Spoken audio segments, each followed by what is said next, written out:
जैसे ही मैंने पीछे मुड़कर देखा तो वहां पर एक ऐसी खौफनाक वेलकम टू माय चैनल खौफ की आवाज़। अस्सलामुअलैकुम my YouTube family, welcome back to my channel खौफ की आवाज़।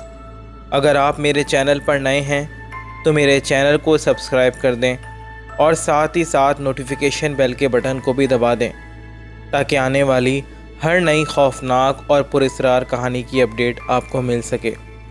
तो बढ़ते हैं आज की पुरअसरार कहानी की तरफ। ये कहानी हमें भेजी है अबू बकर ने, जिनका ताल्लुक़ फैसलाबाद से है।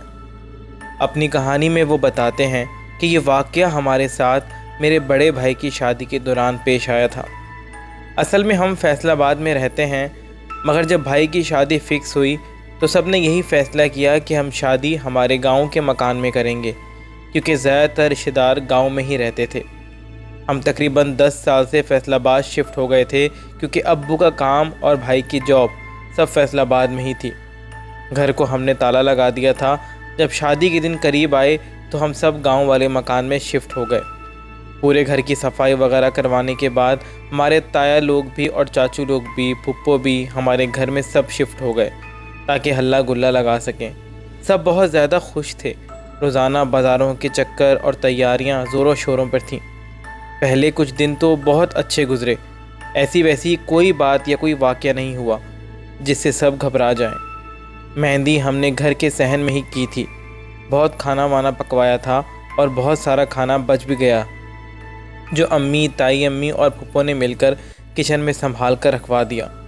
मेहंदी वाली रात जब सब फंक्शन वगैरह ख़त्म हो गया तो हम सब ने सहन में ही चरपाइयाँ लगा ली थीं, क्योंकि गांव में ज़्यादातर लोग सहन में ही चरपाई डालकर सोते हैं। बंद कमरों में सोने के बजाय खुली फ़िज़ा में सोने में ज़्यादा सुकून मिलता है। सहन के एक कोने से सीढ़ियाँ छत की तरफ जाती थीं और उसी दीवार के साथ एक घना नीम का दरख्त भी मौजूद था। उस दरख्त के नीचे वाली चारपाई पर ताई अम्मी सोई हुई थीं। हम सब ने लाइन से चारपाइयाँ बिछा दी और सब सोने के लिए लेट गए। पता नहीं क्यों मुझे तो नींद ही नहीं आ रही थी। शायद जगह चेंज हुई थी तभी। मैंने सोने की बहुत कोशिश की, मगर नींद ने ना आने की कसम खा रखी थी। अभी मैं सुकून से लेटा हुआ ही था कि मुझे ऐसा महसूस हुआ जैसे कोई मेरी चारपाई पर आकर बैठा है और मेरे पाँव के ऊपर अपना हाथ रखा है। मैंने चौंक के देखा तो कोई भी मौजूद नहीं था। सब के सब गहरी नींद में सोए हुए थे। मैंने इस बात को अपना वहम मान लिया, मगर दिल इस बात को वहम मानने के लिए तैयार नहीं था। खैर, मैंने लेटकर अपनी आंखें बंद कर लीं। अभी आंखें बंद किए हुए 5 मिनट भी नहीं गुजरे होंगे कि चीखों पुकार की आवाज़ें आना शुरू हो गईं। मैं घबरा के उठ गया, और मैं ही क्या, पूरा घर घबरा के उठ गया कि आखिर क्या हो गया है। जब मैंने गौर किया तो चीखें मेरी साथ वाली चारपाई से आ रही थीं, जिसमें मेरी ताई अम्मी सोई हुई थीं, और वो चीख रही थीं। हम सब ने उठकर उनके पास गए तो वो पसीना पसीना हो रही थीं और खौफज़दा थीं। फुप्पो भी आ गई थीं। कहने लगीं कि क्या हुआ भाभी, सब खैर तो है। ताई अम्मी बोलते बोलते कांप रही थीं। मैं फ़ौरन वहाँ से जाकर किचन से पानी लेकर आया। सब परेशान ताई अम्मी की चारपाई के पास खड़े उनको देख रहे थे।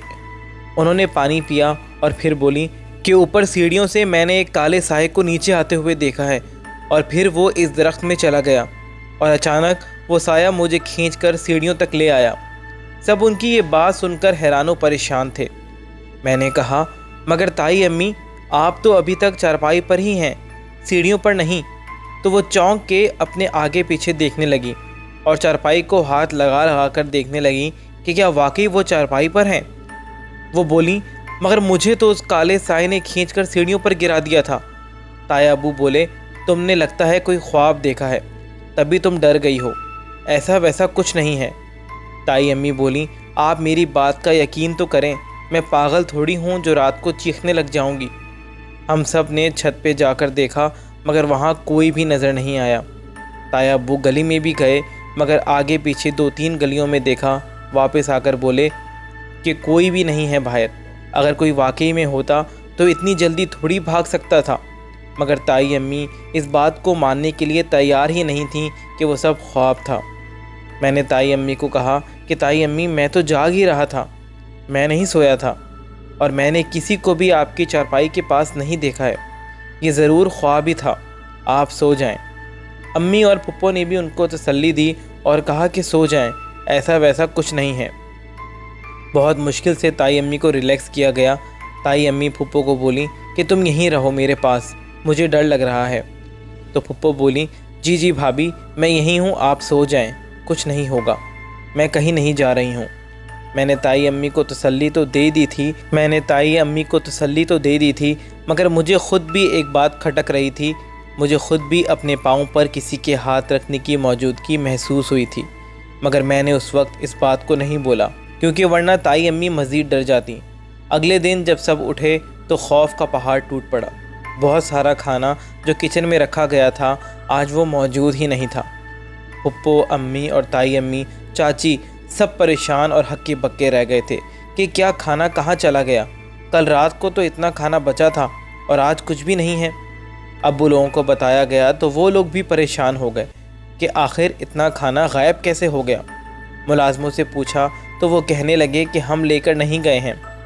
پھپھو بولی بھائی جان کوئی اور مسئلہ تو نہیں ہے؟ تو ابو بولے ارے ایسا ویسا کچھ نہیں ہے، مجھے تو لگتا ہے کہ ملازموں نے ہی لے لیا تھا، اب بول نہیں رہے ہیں۔ خیر آج شادی ہے، ابھی اس بات کو چھوڑو۔ سب کے دل میں ایک خوف سا تو بیٹھ ہی گیا تھا مگر سب نے ذہن کو آگے پیچھے کیا۔ اسی رات شادی تھی، سب نے بہت مزہ کیا اور تائی امی سمیت گھر کے سبھی لوگ یہ واقعات بھی بھول گئے تھے۔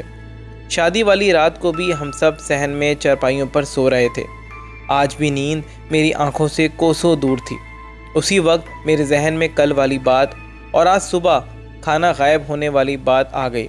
جب تائی امی چیخیں تھیں پھر تو جیسے بہت ساری سوچیں اور خیالات میرے ذہن میں آنے لگ گئے۔ ابھی میں کل والے واقعات کے بارے میں سوچ ہی رہا تھا کہ اچانک میں نے دیکھا کہ چھت پر سے واقعی میں کوئی اترا ہے۔ وہ دو سائے تھے اور اندھیری کی وجہ سے صاف صاف دکھائی نہیں دے رہے تھے۔ میں نے جب وہ سب دیکھا تو میں پسینے پسینے ہو گیا، میرا پورا وجود تھر تھر کانپ رہا تھا۔ مجھے لگا کہ یہ وہ کل والا شخص ہوگا جس نے تائی امی کو ڈرایا تھا۔ پہلے تو میں نے سوچا کہ میں خاموش رہوں مگر پھر سوچا کہ یہی اچھا موقع ہے ان کو پکڑنے کا۔ میں نے اسی وقت اونچی آواز میں ابو کو آوازیں دینا شروع کر دیں۔ ساتھ والی چارپائیوں پر موجود سب لوگ اٹھ گئے اور صحن کی ساری لائٹس بھی آن کر دی گئیں۔ ابو نے پوچھا کیا ہوا ہے؟ میں نے کہا کہ ابو وہاں چھت پر کوئی ہے، کوئی وہاں سے نیچے اترا تھا۔ ابو فوراً بھاگ کر اوپر گئے، تائی امی سمیت سب لوگ بھی ڈر گئے۔ شور سن کر بھائی اور بھابھی بھی اپنے کمرے سے باہر آ گئے۔ ابو نیچے آئے اور کہنے لگے کہ اوپر تو کوئی بھی نہیں ہے، تم نے آخر کس کو دیکھا تھا؟ میں نے کہا کہ کالا سایہ سا محسوس ہوا تھا ابو، مگر اندھیری کی وجہ سے کوئی صاف صاف نظر نہیں آ رہا تھا کہ کون ہے۔ ابو نے کہا کہ چھت پر گیا تھا تو کہاں گیا؟ اوپر سے تو کہیں نکلنے کا راستہ بھی نہیں ہے، سمجھ سے باہر ہے یہ چل کیا رہا ہے۔ سب عورتیں اور کزنز گھبرا گئیں۔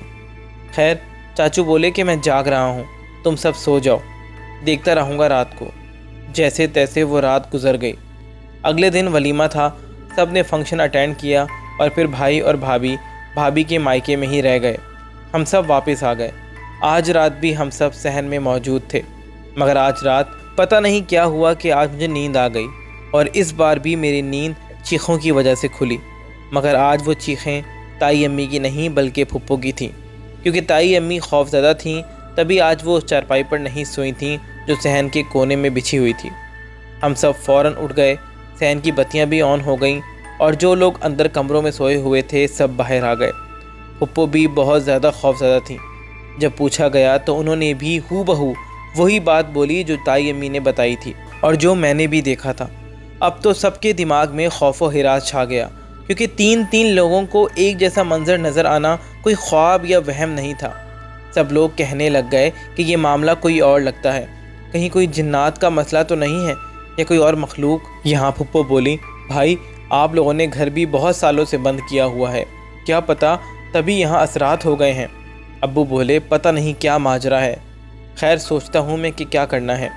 ایک بات نوٹ کی تھی ہم نے کہ ابھی تک جب بھی یہ واقعات ہوتے تھے تو ڈرنے والا شخص وہی ہوتا تھا جو کونے والی چارپائی پر سوتا تھا، باقی کسی کو کچھ بھی محسوس نہیں ہوتا تھا۔ خیر اگلے دن بھائی بھی آ گیا۔ بھابھی کو فی الحال امی نے کہا کہ مائکے میں ہی رہنے دو، नई नवेली दुल्हन है, कोई और मसला ना हो जाए। हमारे गांव में एक आमिल साहब थे, उनको बुलवाया गया तो वो बोले कि मैं एक तरीके से इस बात का पता लगवा सकता हूँ कि इस घर में जिन्नात हैं या नहीं, मगर उसके लिए मुझे एक बच्चे की ज़रूरत पड़ेगी। अब मेरे अलावा जितने भी लड़के थे वो बहुत छोटी उम्र के थे और लड़कियों को कोई भी इस तरह के मामलात में नहीं डालना चाहता था। तो अब्बू ने मुझे कह दिया। मैं अंदर ही अंदर डरा हुआ तो था, मगर फिर ये भी सोचा कि ज़्यादा से ज़्यादा क्या हो जाएगा। मैं उनके पास जाकर बैठ गया। उन्होंने मुझे कहा कि जब मैं तुम्हारे सर पर हाथ रख कर कुछ पढ़ूँगा तो अगर तुम्हें कुछ भी नज़र आए तुमने घबराना नहीं है, मैं तुम्हारे साथ ही होऊंगा, बस तुमने मैं जैसा जैसा कहूँगा वैसा ही करना है। आमिर साहब की ये बातें सुनकर मैं घबरा गया था। खैर, उन्होंने मुझे हमारे सहन में ही अपने पास बिठा लिया और फिर कुछ पढ़ने लगे और फिर बोले कि अब अपनी आंखें खोलो। मैंने जब आंखें खोली तो मैं बता नहीं सकता हूँ कि मैं किस कदर खौफज़दा था। मैं अपने घर के सहन में नहीं बल्कि एक बहुत ही वीरान और हैबतनाक जगह पर मौजूद था जहाँ कोई भी मौजूद नहीं था। मैं अभी मज़ीद खौफज़दा होता कि इतने में ही मुझे आमिर साहब की आवाज़ आई, घबराओ नहीं, मैं जैसा कह रहा हूँ वैसा करो, मैं तुम्हारे साथ हूँ। तुम्हारे सामने जो खंडर नुमा घर है उसमें जाओ। मैं थर थर काँप रहा था। मैंने हिम्मत की और सामने मौजूद खंडर नुमा घर के अंदर दाखिल हो गया। फिर आवाज़ आई कि वहाँ जो बड़ा सा गोल पत्थर है उस पर बैठ जाओ। मैं वहाँ बैठ गया और फिर आमिर साहब बोले कि अब तुम हज़रत पीर ख्वाजा जलालुद्दीन को आवाज़ दो कि हमारी मदद करें। हज़रत पीर ख्वाजा जलालुद्दीन हमारे गांव के बहुत पहुँचे हुए वली और बुज़ुर्ग थे, जिनकी वफ़ात हमारे अब्बू के बचपन में ही हो गई थी और हमारे दादा अब्बू सब ने उन पर बैत की हुई थी। मैंने आवाज़ दी मगर कोई जवाब नहीं आया। आमिर साहब ने कहा कि फिर से आवाज़ दो। मैंने आवाज़ दी मगर इस बार भी कोई जवाब नहीं आया। आमिर साहब ने कहा कि एक बार फिर से आवाज़ दो। जब तीसरी बार मैंने आवाज़ दी तो अचानक मेरी आंखों के सामने एक बुज़ुर्ग रूनुमा हुए। नूरानी शक्ल, सफ़ेद लिबास, नूरानी आँखें। मेरे दिल ने गवाही दी कि यही हज़रत पीर ख्वाजा जलालुद्दीन हैं। उन्होंने मेरे सर पर हाथ फेरा और कहा कि क्यों आए हो। तो आमिर साहब की हदायत के मुताबिक मैंने अपने घर में होने वाला तमाम माजरा उनको बताया। मेरी बात सुनकर वो कुछ पढ़ना शुरू हो गए और फिर एक फूंक मारी तो वहाँ 5 भयानक दिखने वाले लोग हाजिर हो गए। वो बहुत ही ज़्यादा भयानक थे। हैबतनाक शक्ल, लाल आँखें, खौफनाक दांत और काले लिबास। उनमें से एक औरत थी, एक आदमी और 2 बच्चे, मगर वो सब के सब बहुत खौफनाक थे। मैं पता नहीं कैसे उनको देखकर बैठा रहा, मुझे नहीं पता। वो बुज़ुर्ग बोले कि क्यों इन लोगों को परेशान कर रहे हो। वो बोले कि हज़रत, हम भी मुसलमान जिन हैं, हम इस घर में मौजूद सहन वाले दरख्त पर रहते हैं। मेरी बात सुनकर वो कुछ पढ़ना शुरू हो गए और फिर एक फूंक मारी तो वहाँ 5 भयानक दिखने वाले लोग हाजिर हो गए। वो बहुत ही ज़्यादा भयानक थे। हैबतनाक शक्ल, लाल आँखें, खौफनाक दांत और काले लिबास। उनमें से एक औरत थी, एक आदमी और 2 बच्चे थे, मगर वो सब के सब बहुत खौफनाक थे। मैं पता नहीं कैसे उनको देखकर बैठा रहा, मैं नहीं जानता। वो बुज़ुर्ग बोले कि क्यों इन लोगों को परेशान कर रहे हो। तो वो बोले कि हज़रत, हम भी मुसलमान जिन हैं, हम इस घर में मौजूद सहन वाले दरख्त पर रहते हैं और ये घर हमारा मस्कन है। जब ये लोग यहाँ पर आए तो हमने इनको तंग नहीं किया, मगर फिर ये लोग शोर मचाते थे जिससे हमारे सुकून में खलल पैदा होता था। तभी हमने इनको तंग किया, इनको डराया ताकि ये लोग यहाँ से चले जाएं। वो बुज़ुर्ग बोले कि अब तुम लोगों को इनका घर छोड़ना होगा, तुम लोग पूरे घर को डरा रहे हो। तो वो बोले कि हज़रत, हम पर रहम करें, हम कहाँ जाएंगे, यही हमारा घर है, हमारा ठिकाना है। हम वादा करते हैं कि फिर कभी भी किसी को नहीं डराएंगे, न तंग करेंगे। बुज़ुर्ग ने मुझे कहा कि अब तुम बताओ, इन लोगों को अपने घर में रहने की इजाज़त देते हो या नहीं। आमिल ये बात सुन रहे थे। उन्होंने घर वालों से पूछा तो सब डर गए और कहा कि नहीं, हमारे घर में बच्चियां और औरतें हैं और हम किसी भी किस्म का नुकसान नहीं चाहते हैं, आप इनको हमारे घर से निकाल दें। आमिल साहब बज़ाते ख़ुद हज़रत पीर ख्वाजा जलालुद्दीन से बात नहीं कर सकते थे। उन दोनों के दरमियान बात करने का ज़रिया मैं था। आमिल ने कहा कि तुम्हारे घर वाले इजाज़त नहीं दे रहे हैं, हज़रत पीर ख्वाजा जलालुद्दीन को कहो कि इनको यहाँ से भेज दें। मैंने वही बात बुज़ुर्ग को बता दी तो वो बोले कि तुम लोगों को घर वालों की इजाज़त नहीं मिली है। वो 5 जिन भी परेशान नज़र आने लग गए। मुझे उन पे उस वक्त तरस भी आया, مگر میں پھر بھی بہت زیادہ خوفزدہ تھا۔ بزرگ کی بات سن کر وہ جن بولے، ٹھیک ہے حضرت، ہم یہاں سے جا رہے ہیں، اور پھر وہ سب کے سب میری آنکھوں سے اوجھل ہو گئے۔ بزرگ بولے، اب تمہارا گھر پاک ہے، اور یہ کہہ کے وہ بھی غائب ہو گئے۔ میں گھبرا گیا، مگر عامل صاحب کی آواز آئی کہ اپنی آنکھیں بند کر لو۔ میں نے آنکھیں بند کیں اور جب کھولیں تو میں واپس اپنے گھر کے صحن میں موجود تھا اور میرے سامنے سب گھر والے تھے۔ عامل صاحب نے کہا، اب آپ کا گھر پاک ہے، اب یہاں کوئی جنات یا مخلوقات نہیں ہیں، اور یہ کہہ کر وہ چلے گئے۔ سب گھر والے بہت زیادہ پرسکون تھے۔ ابو نے میری ہمت دیکھتے ہوئے مجھے بہت پیار کیا۔ اس کے بعد ہم واپس فیصل آباد آ گئے اور گھر کو بند کرنے کی بجائے تایا ابو کو کہا کہ آپ لوگ یہیں شفٹ ہو جائیں اور اپنے گھر کو کرائے پر چڑھا دیں، کیونکہ اتنے بڑے گھر کو کرائے پہ چڑھانا ہمارے لیے مشکل تھا۔ تایا نے اپنے گھر کو کرائے پہ چڑھایا اور اپنی فیملی کو لے کر ہمارے اس بڑے سے گھر میں آ گئے۔ آج بھی ہم فیصل آباد میں رہتے ہیں اور اکثر گاؤں میں گھومنے کے لیے جاتے ہیں، مگر آج ہمیں اپنے گھر سے خوف نہیں آتا۔ مگر میری یادوں اور آنکھوں میں آج بھی ان 5 جناتوں کی خوفناک شکلیں اور چہرے محفوظ ہیں، جن کو میں جب بھی یاد کرتا ہوں تو خوف زدہ سا ہو جاتا ہوں۔